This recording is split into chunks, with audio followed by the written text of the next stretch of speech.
for this module, we're exploring the flip concept, and for that, we're making a wild rice salad.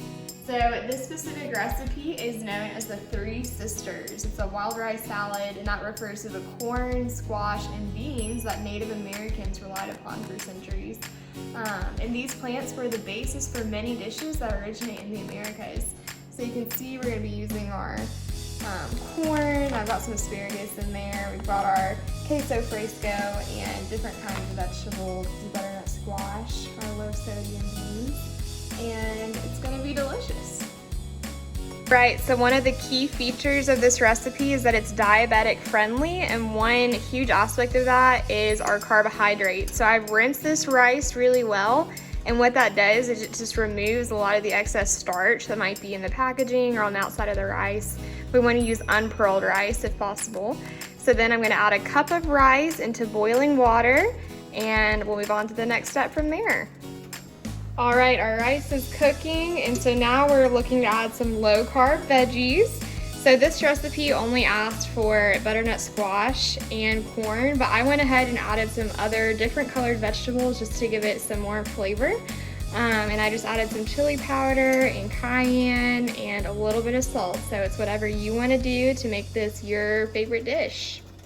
All right, another great way to remove some of these excess starches, you can see that on the top of this boiling rice, we've got kind of a thick, foamy layer. So if you just take a spoon and you just grab some of that off the top, it's just gonna remove some of those starches from the rice as it cooks. All right, so we just let our vegetables roast at 425 for about 30 minutes. You can see we've got all kinds of different colors here. We're gonna try and incorporate just as many kind of vegetables as we can. So we're gonna move over here and just start adding it all together. Got my rice here, I'm gonna add that in. Got our queso fresco. I just drained our no salt added black beans because we're trying to incorporate legumes, which is a really good source of fiber. And we've got our lime cut up.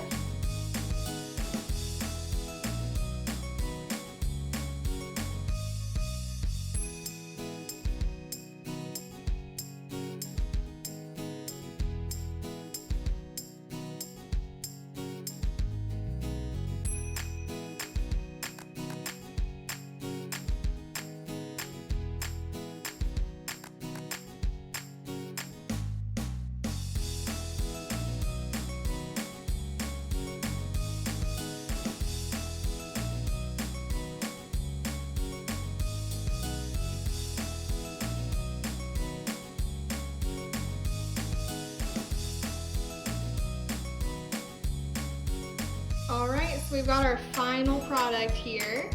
And this is a really good example of the flip concept. So what that's referring to is the flipping of a typical American plate, which is usually dominated by animal protein and complemented with vegetables and starches. But for this recipe, we can clearly see that we've got a ton of different vegetables here. We don't actually even use animal protein, so we're flipping that typical standard, and we're letting the plant-based, unrefined starches be the stars of the show. For this module, we've been talking about diabetes and just different ways that we can modify the different effects of diabetes just through our diet. And so we know that diabetes may be linked to the accumulation of AGEs, which results from the Maillard reaction, and that just involves reducing sugar with proteins or lipids. AGEs are linked to lower insulin sensitivity, CVD, neurodegeneration, and other just negative effects. So dry, high heat processes in an alkaline environment is usually what produces AGEs. We ideally really want it to cook with low heat and high moisture, just like we did with our rice, to prevent the accumulation of AGEs. So we see that with stewing and boiling. Also, oven roasting is generally a good way to cook our vegetables. I know we've talked about the Mediterranean diet a little bit. That was seen to reduce both A1C and the risk of CVD.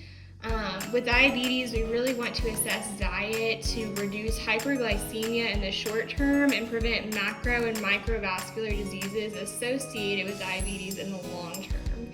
So thanks for joining us today. As you can see, this recipe makes a lot